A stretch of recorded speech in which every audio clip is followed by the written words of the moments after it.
Belakangan heboh tentang keberadaan pagar laut yang tidak hanya di pesisir Kabupaten Tangerang, belakangan pagar laut juga ditemukan di pesisir Kabupaten Bekasi. Dugaan soal orang berduit yang ingin ambil keuntungan dengan memanfaatkan ruang laut pun menyeruak. Kita simak laporan khas redaksi.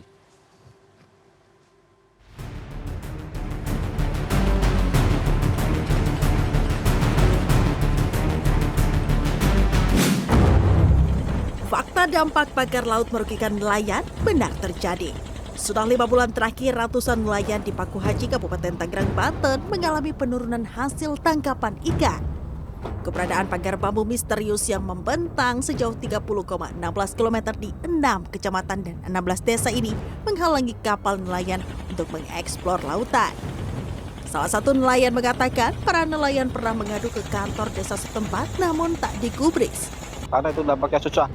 Di pagarnya sama dipatok terus sampai Karangantu.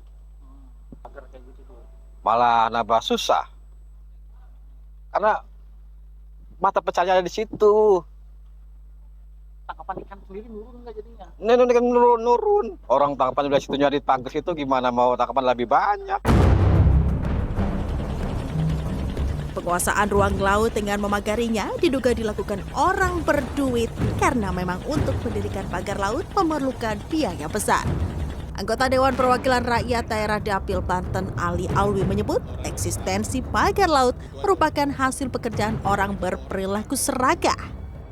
Itu adalah kerjaan orang yang serakah. Itu aja udah jawabannya. Jadi kalau orang serakah itu ya dia bagaimana penguasaan fisik itu dilakukan dulu.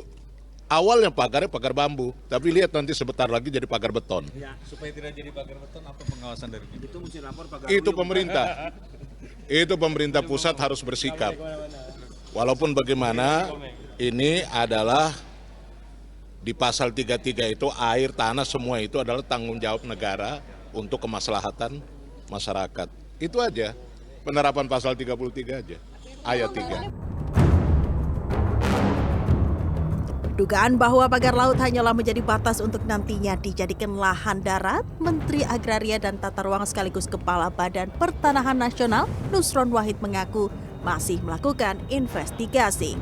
Nusron menambahkan saat ini kewenangan soal pagar laut berada di pihak Kementerian Kelautan dan Perikanan dan pihaknya baru akan bertindak jika kemudian hari terjadi reklamasi di lokasi pagar laut tersebut.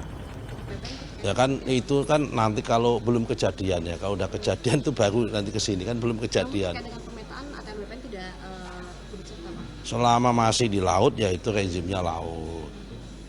Kalau selama di darat itu rezimnya tergantung hutan apa tidak hutan. Kalau hutan ya kehutanan, kalau tidak hutan ya di kita. Kalau tanya nanti akan dibuat begini buat gini, ya tanya yang membuat, jangan tanya kita. Kalau udah sampai sini, udah dibuat, baru ke sini lah, baru kita bertindak.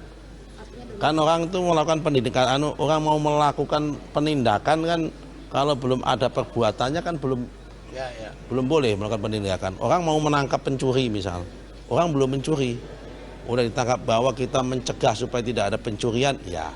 Tapi menangkap pencuri, kalau dia belum melakukan perbuatan mencuri nggak bisa kita tangkap.